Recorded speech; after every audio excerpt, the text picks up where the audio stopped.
પાણી જોઈ શકો, અહીંયા વ્યૂ બહુ મસ્ત. ફોટોગ્રાફી કરવી હોય તો અહીંયા આવું, આ સ્થળ બેસ્ટ છે. હા, અને આ જોગવડમાં આ મંદિર છે ને એ ઓમ પ્રખ્યાત તો બહુ નથી, પણ આ મંદિર પહેલાં કરતાં હવે બહુ સારું બની ગયું. કેમ કે પહેલાં અહીંયા જગ્યા નથી એટલી બધી, બરાબર. હવે અહીંયા બેસવાની આરામથી તમે 2-3 કલાક બેસી શકો. અને અહીંયા તમે બેસો ને એટલે એકદમ એકાંત થઈ જાય, ફૂલ હવા આવે ને અહીંયા 2-4 કોરા વાડીઓ, એ તમને મજા આવી રાખે. એમ થાય કે અહીંયા જ બેસી રાખે.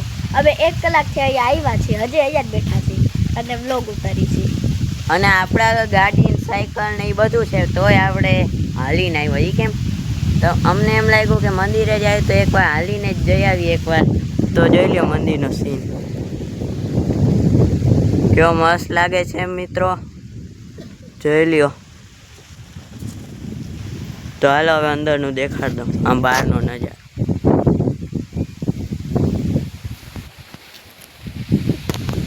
મિત્રો આમ આગે આગે બધે વાડિયું જ દેખાય છે, એના આગળ બીજું કાંઈ નથી. અને વાડિયુંમાં કાંઈ ખાસ નથી, કાંઈ ઉગાવેલું નથી. હવે મેન આવડમાનું મંદિર દેખાડ દઉં, જોઈ લ્યો મિત્રો કેવો વ્યૂ આવે.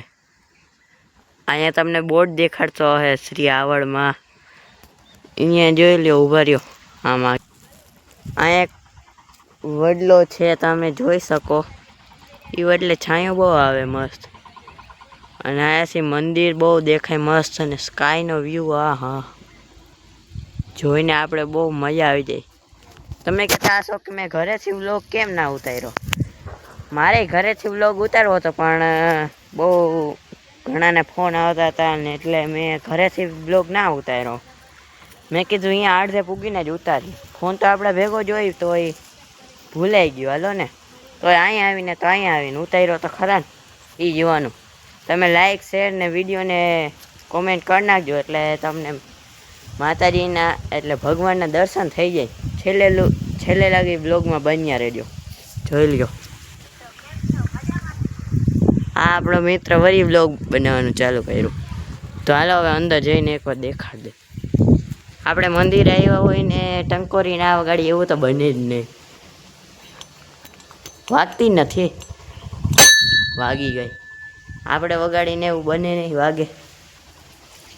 આ એનો ઇન્ટિરિયર કાંઈક આવો છે, ઇન્ટિરિયર નહીં, વ્યૂ કહી શકીએ આપણે. આ મિત્ર કાંઈક કોક બેબી વારે વાતું કરતો હશે. આપણે જો વ્યૂ કેવો મસ્ત લાગે. અને અહીંયા અંદર જવાનું એકવાર તમને આમ અહીંયાનું બતાડી દો. અહીંયા રોજ રાતે આરતી થાય ને એટલે આ બધું ટીંગાડ્યું છે. અહીંયા ઓલું નારિયેલ વધારવાનું હોય એ બધું છે.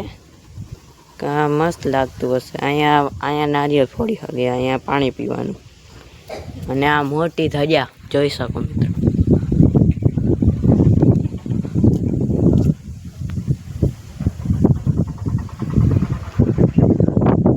અહીંયા ઓલા આપણે કેમ બીજા બધા મંદિરે જઈને આટા ફરવાનું હોય એમ આટા ફરવાનું. આ વાડીનો વ્યૂ બહુ મસ્ત આવે. એમ થાય આપણે એક વાડી લઈ જ લઈ, પણ આપણે વાડી ગમતી નથી. તો હવે એક ભાઈ અહીંયા દર્શન કરવા આવે પછી. તો મિત્રો અહીંયાથી કાંઈક આવો વ્યૂ આવે છે. તમને એકવાર અંદરના દર્શન કરાવી દો.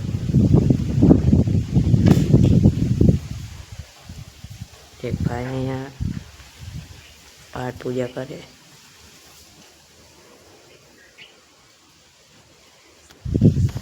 અંદરનો વ્યૂ કંઈક આવો છે. તો હવે હાલો આપણે બહારે જઈએ, દર્શન થઈ ગયા. બહારે જઈને આપણે એકવાર આમ બધો વ્યૂ દેખાડી દો. હું કાંઈક ટાવર દેખાતો હશે, તમને દેખાય છે મિત્રો? બહુ આગો છે એટલે તમને નહીં દેખાતો હોય. ધોરો છે કાંઈક ટાવર. એ ટાવર ક્યાં છે મિત્રો ખબર? સિક્કામાં એવું કાંઈક ટાવર છે. આપણે શું હાલો ને દર્શન તો કરી લીધા, હવે બ્લોગ દેખાડું, બરાબર? હા, એક ભાઈ ઓલા આવ્યા ને એ આ ગાડી લઈ. મિત્રો અહીંયા કાંઈક આવું બહુ આઘો છે. અને મિત્રો અહીંયાથી આપણું ઘર ઘણું આઘું થતું હશે, આશરે 1.5 કિલોમીટર કાં 1 કિલોમીટર એટલું થતું હશે. પણ અહીંયાનો વ્યૂ સારો છે. આગળ એક નદી આવશે, એ તમને દેખાડીશ. મિત્રો નદીનો કંઈક આવો દેખાતો, મિત્રો નદીનો વ્યૂ કંઈક આવો દેખાય. પવન આવતો હશે ને એટલે તમને મારો અવાજ